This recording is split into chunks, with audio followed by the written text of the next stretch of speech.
Yo, yo, yo, yo, yo, what is going on, COD Familia? It is your boy BN. Today, we're going to be covering a wild story and hopefully giving you some educational clarity on these KvK storylines being Calling of Courage and Winter is Upon Us. Now, we'll show you some comparisons, but I want to talk about what led me to get to this point first. So I have been hearing that on slash within the King's chat on the official Discord that there is some uncertainty on which KvK storyline being Calling of Courage or Winners Upon Us, where, or I should say that the majority, if not up to everyone, wants to register for.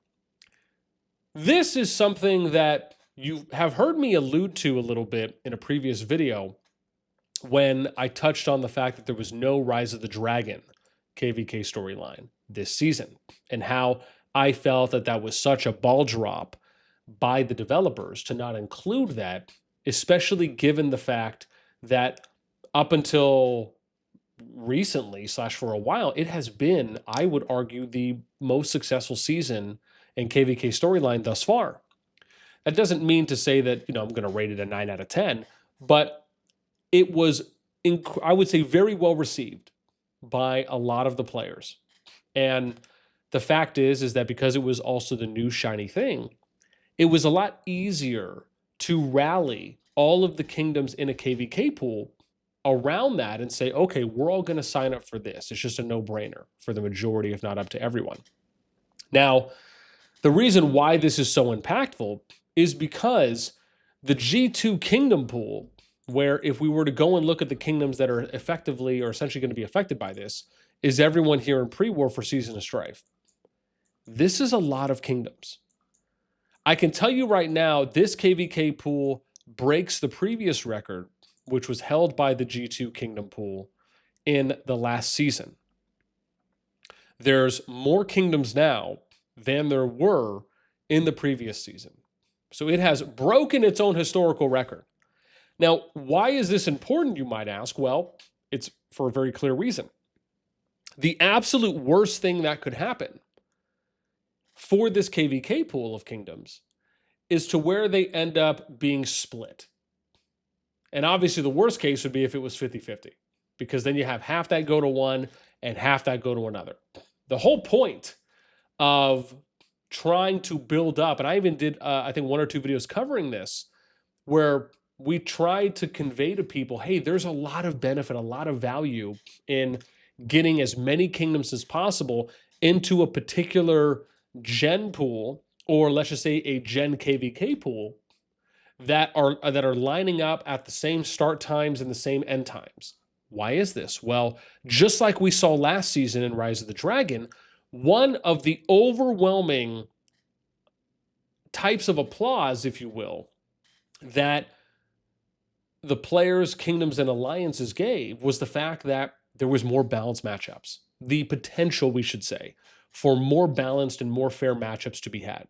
There was an amazing amount of PvP that players partook in throughout the entire season. We did numbers on the amount of merits that every KvK group had. Now, I think that's a nice way to use it as a baseline so we can see where we're going to go forward from that and how future KvKs will compare. But the fact is there was a lot of PvP and a lot of fighting in a healthy amount of the KvKs for Rise of the Dragons last season. This is where I now am going to touch on what I think are the pros and cons here, because you really have 3 options. Either 1, you skip and nobody registers, which I don't know if that really is the best play. Option 2 is you sign up for Call of Courage. Option 3, you sign up for Winners Upon Us. So to me, I feel like I do feel as though it is the right move to register for at least one of these. And the reason I say that is because there's absolutely no guarantee that even if you skip, you're going to get Rise of the Dragon, right? So you might be skipping, and the problem is that you then would have to bank on the majority of people skipping, or at least the majority of, the maybe active and above status kingdoms. And that's just a lot to really kind of put your chips in, right? To say that that's a high percentage solution, I just don't think that it is. And so now we get to my comparisons. So I'm going to break down some simple things for you between the two KvK storylines for Calling of Courage and Winter is Upon Us. And hopefully, and then I'll give you what I feel between these two is the one that I would recommend everyone in the G2 pool signing up for. Here we go. So I am going to remove my face from this just so I can read everything and you guys don't have to worry about me blocking anything. So we're going to start at the top. Now, I covered things at a very kind of basic level here when comparing. Obviously, for those of you that value things like rewards a little bit more, what's in the compendium, etc., those will be things that you'll probably have to go and take a look at. I just didn't have enough time because I wanted to get this video out before I ended up streaming later tonight. But starting with, we have Calling of Courage, right? So if we're comparing starting zones, Calling of Courage is 4 starting zones compared to Winter is Upon Us, that is 6. Calling of Courage, your starting zones are in the corners. So it's top left, top right, bottom left. Winter is Upon Us, you have 3 starting zones in a triangle, but it's kind of like an upside down triangle. So you have the bottom middle of the map, top left of the map, and top right of the map.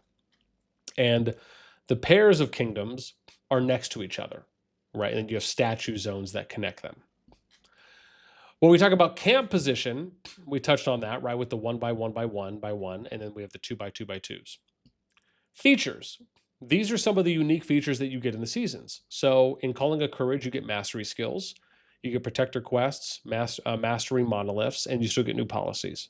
In Winter is Upon Us, you get season talents, things like long-range warfare, if that'll be there, and others. You get army groups, and you still get new policies, or different policies is probably more appropriate. When we get to pass openings, there are some major differences here between the seasons, and I think can play into a heavy factor on whether or not someone will choose one or the other.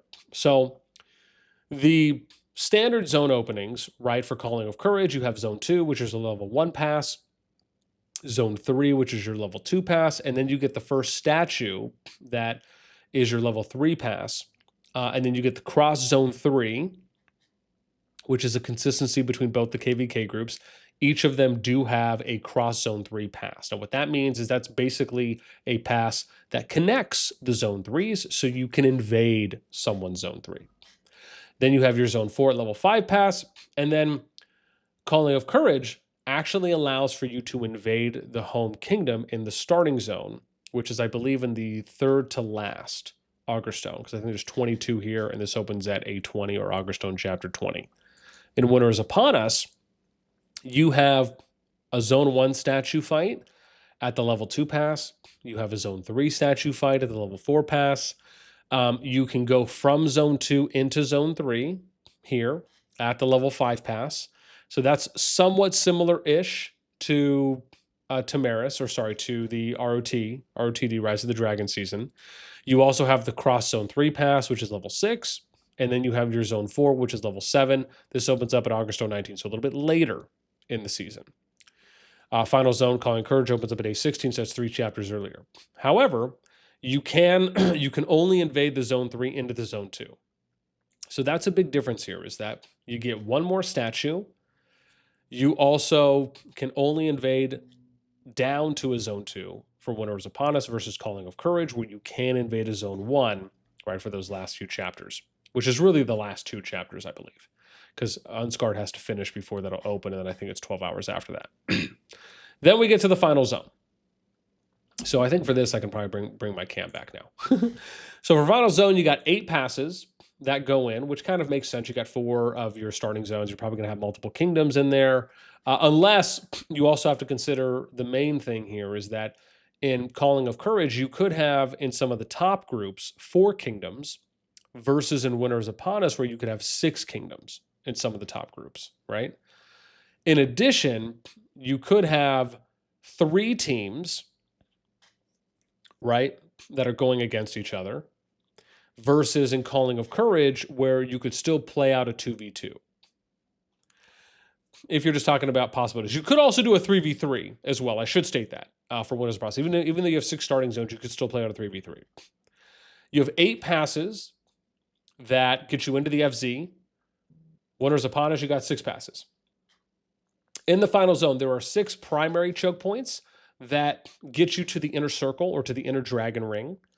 There's 3 chokes, which is 3 ramps in Winter's Upon Us. Because remember, the Frost Dragon versus the Flame Dragon, the Frost Dragon's on a plateau, and the Flame Dragon's out in the open field on ground level.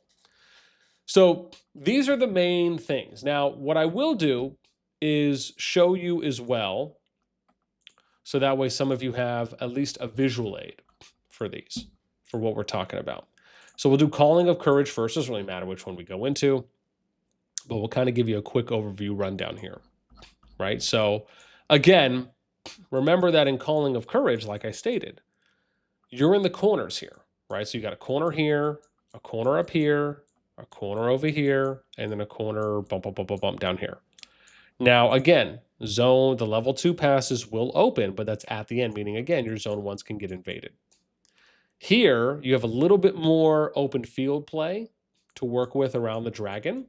You still have some chokes, but the area isn't like Rise of the Dragon, where you have this kind of like you have like the inner circle, but then you have like a tinier inner circle, and then you have these like bridges that connect going around the dragon area. This is just like pure open field, right? So obviously you have your spires that you have to get through, and there's, I think, at least maybe 3 chokes or so if you count the spires as chokes, and then you have the inner chokes. You have like the inner chokes around here, the spire chokes, and then I believe you have another choke, which could be a bridge or a mountain pass, something like that, right? So there's at least, I believe, 3 primary chokes going through to get you to the dragon, in this case, the Flame Dragon by the end. If we look at Winter is Upon Us, on this map, again, you can only invade up to a zone 2. So again, that, and I'll give my thoughts here in a moment about it. But here, a few less spires overall, but you still have 1, probably 2, 3 chokes if you want to count, maybe up to 4 depending on the angle that you're coming from. As an example, right, if you're going through this pass, you're having to find, I think it's over here to the right. Yeah, so there's 1 here that you get through, but then you'd have to work your way all the way down to the spire, and then there. Okay, so maybe it's about the same. Maybe it's about 3 main and not 4 like I thought it might have been. So it's probably up to 3 main chokes from each of the passes. Again, for here though, remember, you're only getting the 6 passes to the FZ compared to the 8, but then you're fighting on a plateau. And the challenge here is that, well, I guess it depends on how you view it as a challenge, is you have 3 ramps, 1 here, 1 here, and 1 here. So let's say that you did opt to do a 3v3, right? Because again, we know that in some of the top KvKs, if you have 6 starting zones, you might just have 1 kingdom per starting zone. The challenge here is that because you only have 3 ramps, I personally think that is a negative, because it doesn't really give you the opportunity, I feel, to where you could have a successful venture.